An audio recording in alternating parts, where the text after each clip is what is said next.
Well, hi there. Let's work on painting clouds in your acrylic portrait. I'm working on this 30 by 40 portrait of Moses, Aaron, and Hur in the Amalekite battle. And I want to work on the clouds in the background, just getting some of those golden tones, a contrast between some cool blue tones and then some warmer tones where the sunlight is illuminating the clouds. Let's do it here. I'm going to dive with a word of prayer, and then we're going to get started.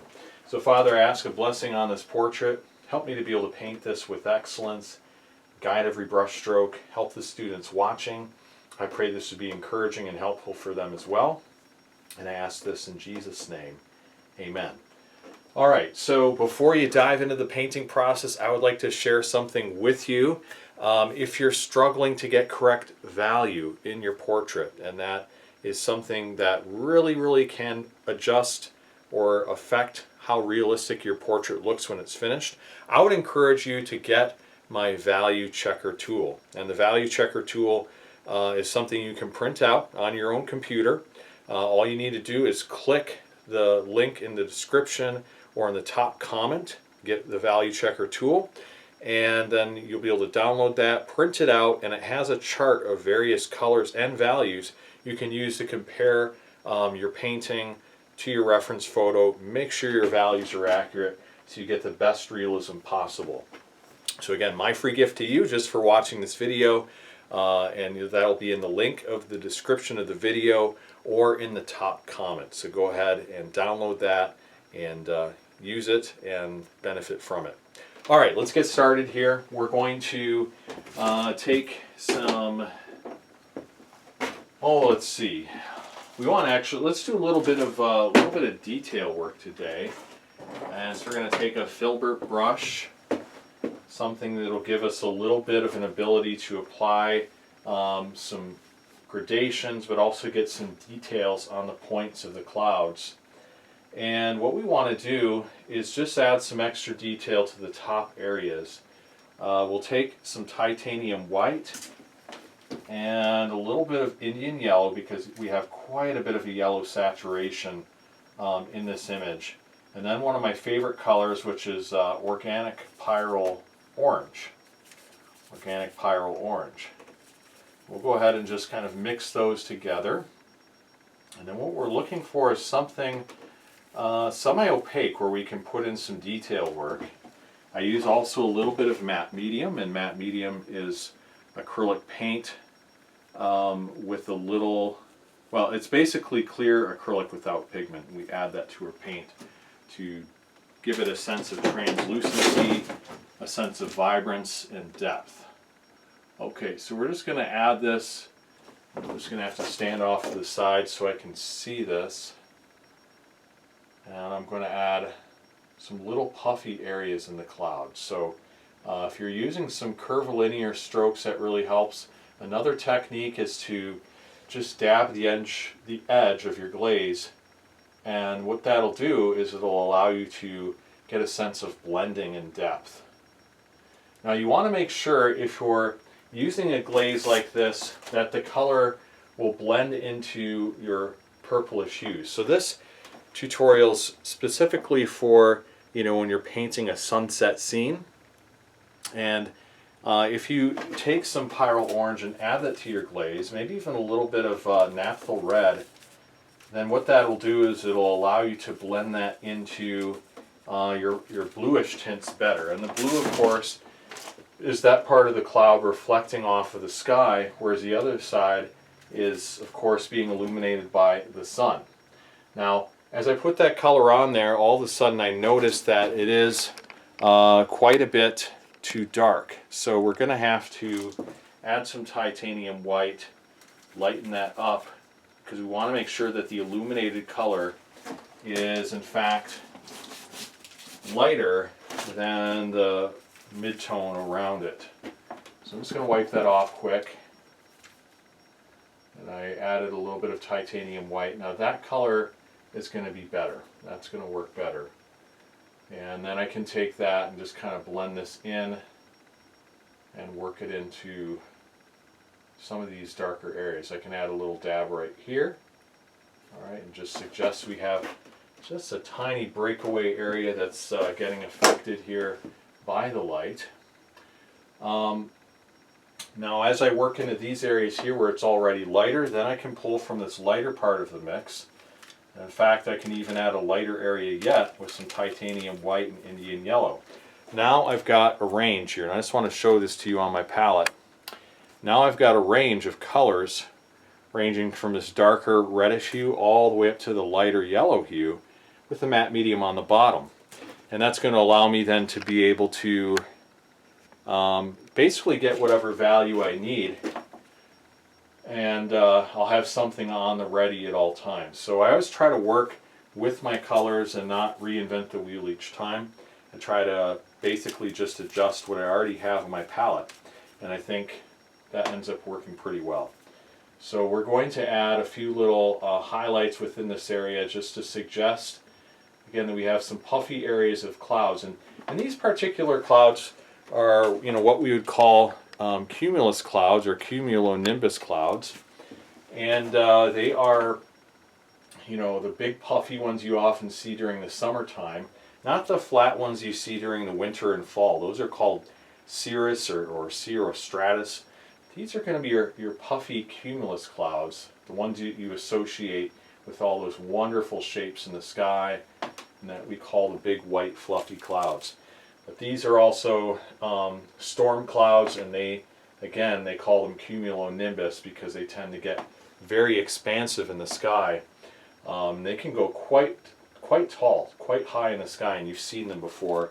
And they get affected by the dust in the atmosphere, and when the sun is lower in the sky, it just creates a beautiful, beautiful reddish orange tint.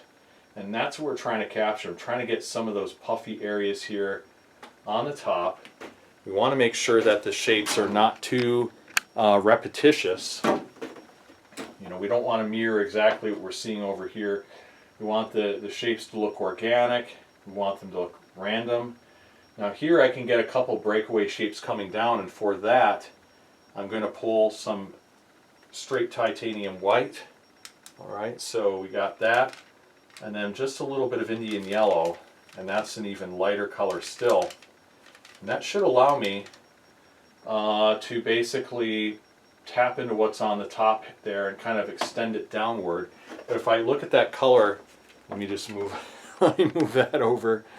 Here it is. I'm a one-man show right now, operating the cameras and the palette. But we're going to bring this down here, and if I say that color doesn't quite match, I can always pull from a different color on the mix. Alright, so I can pull from one of these hues that are a little darker and a little more orangey. Now again, just to reiterate, you want to have on your palette, generally speaking, this range from orange, darker orange on the right, to the lighter yellow on the left. The lighter the color gets, the more yellow it gets. The darker it gets, the more reddish. Alright, so if you keep that rule of thumb in mind, you'll be able to capture some beautiful, beautiful hues in your clouds. And even as a portrait painter, sometimes you will be called to paint clouds. Or if you just want to get into doing some other things besides portraits, sometimes you just have an urge to paint a landscape, and it's just good to have some of these tips and techniques, available. So now I'm going to pull from this other part of the mix. I'm just going to zoom out a little bit here so you can see my palette again, and I'm going to pull from a little bit more of an orangish color.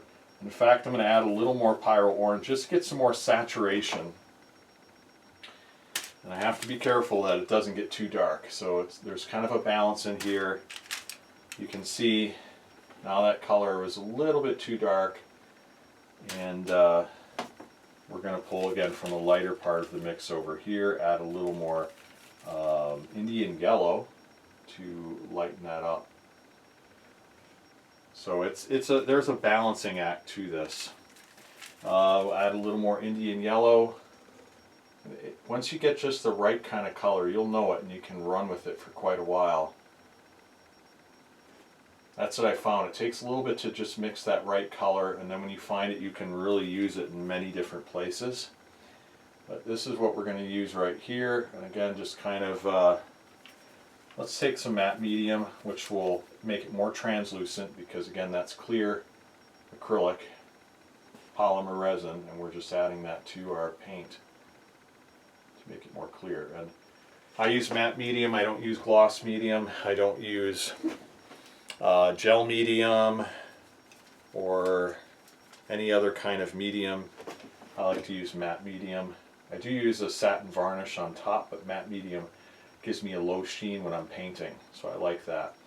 Now see, we can add a little bit of this glaze around some of these lighter highlights and just intensify it. And then that's what we call halation, when you add a more vibrant color where you have the shift between a darker value and lighter value. And that really gives it more intensity. So we're just, again, adding some vibrance here.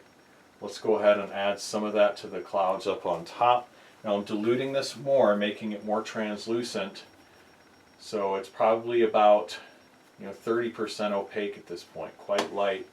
But again, giving the clouds a little more pop. We want to get those nice golden tones where we're shifting from those darker values into lighter values. And then the nice thing is we can go back on top, pull from one of these areas, and we can actually add a highlight on top of the highlight and just add on top. So you're going to have to play around with it. And see, I have to get quite a bit more intense with this color, because anytime you add titanium white and you're going semi-opaque, you have to add some really vibrant colors to compensate. In this case, our Indian yellow and our pyrrole orange, and then that really gives us more intensity. So we add these more orangish colors to the mix. Let's add just a little bit of a highlight on the top, if you can see that. And I'm just going to zoom in, and we'll just kind of close out with this. Just add a couple little points on the top.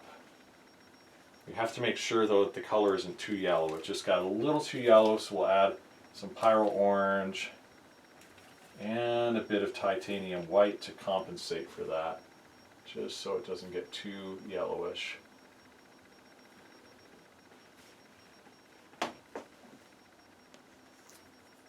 Yeah, a little more titanium white. Spots, and that's just getting that nice highlight on the perimeter of the clouds. And it's nice to have these hard edges. You're going to really want to have, where the sun is hitting it, a nice hard edge on the left side corresponding to the sunlight, if in fact that's where your light is. But on whatever side your light source is, which you can tell by the illuminated side, you want that edge usually to be very sharply defined, and then the side fading away from that will be more of a gradual shift in value, if that makes sense. So again, when we zoom in, you can see that we've got these really hard edges. Then to the right of it, it's has a little more gradation, a little more red in the mix, and then it fades out to this blue on the other side. Okay, so these are some tips and techniques in helping you paint realistic clouds in your portrait, especially if you're doing sunsets and things like that. I hope to have some more tips, tutorials, techniques to share with you on this channel, and especially pertaining to clouds as well. But hey, if you enjoyed this video, give it a thumbs up, subscribe, share this video with a friend, and be sure to check out more of my tips, techniques, tutorials, free classes at realisticacrylic.com. You can check that out, and I'd love to connect with you there. Don't forget to get your free value checker tool in the description of the video or in the top comment. So again, thank you so much for watching. God bless, and we'll talk to you soon. Take care.